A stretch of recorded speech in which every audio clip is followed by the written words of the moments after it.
Entre béton et bitume, la nature a bien du mal à faire valoir ses droits en ville. Alors pour mettre un peu de vert dans le gris du quotidien, les habitants peuvent comme ici fleurir leur rue. Il leur suffit d'avoir un bon de végétalisation.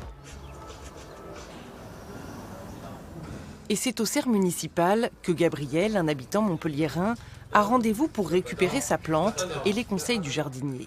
Je vous remets le jasmin étoilé. C'est une plante qui doit être exposée en plein soleil et qui résiste bien ici au climat méditerranéen. Merci beaucoup Philippe. Merci, puis je vais vous faire signer comme quoi vous avez retiré votre plante.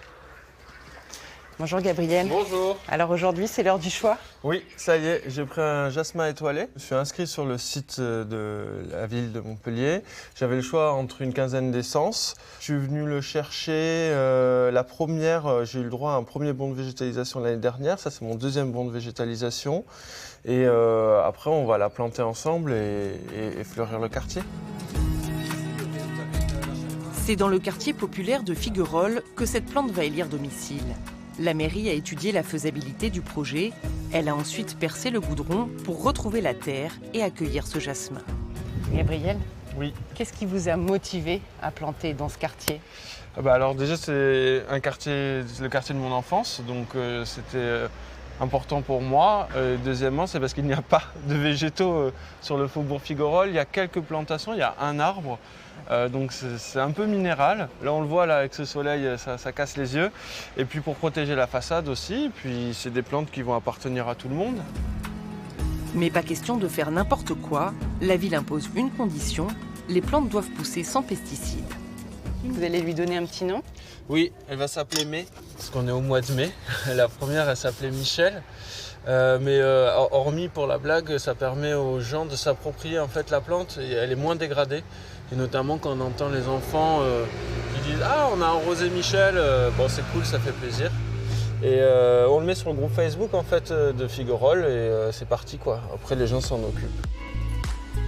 La municipalité a lancé cette opération de végétalisation au printemps 2019.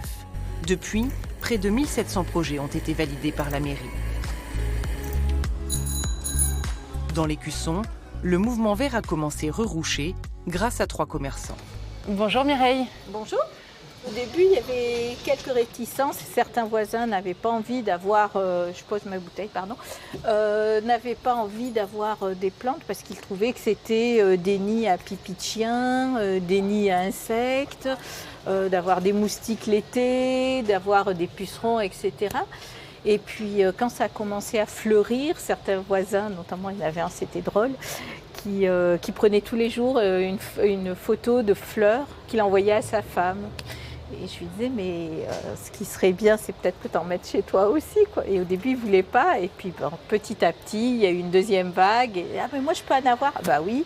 Et on a fait petit à petit, les gens se sont habitués et surtout ont vu l'intérêt d'avoir ces plantes dans la rue, quoi. Ça a complètement transformé la rue.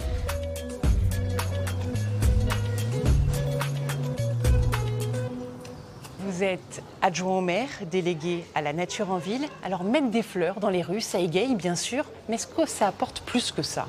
Ah oui, on peut dire que le microfleurissement qu'on voit ici vraiment cumule les bienfaits en termes de biodiversité déjà, parce qu'il y a des insectes pollinisateurs qui peuvent venir, mais aussi en termes de réduction de la chaleur, parce qu'on a des façades où il y a moins de réverbération notamment.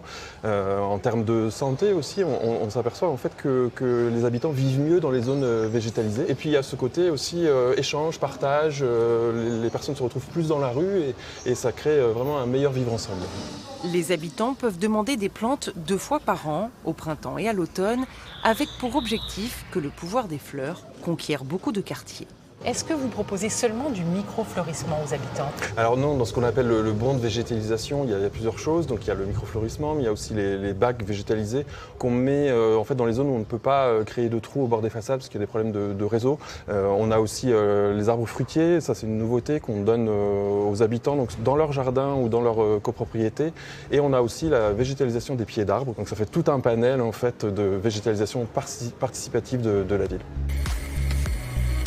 Impulsée par l'ancienne municipalité et les comités de quartier, l'initiative a aujourd'hui pris racine. Les habitants se sont réappropriés avec succès leur espace de vie. Si vous aussi, vous avez des idées pour préserver notre environnement, dites-le nous, c'est tout de suite qu'il faut s'y mettre. À bientôt.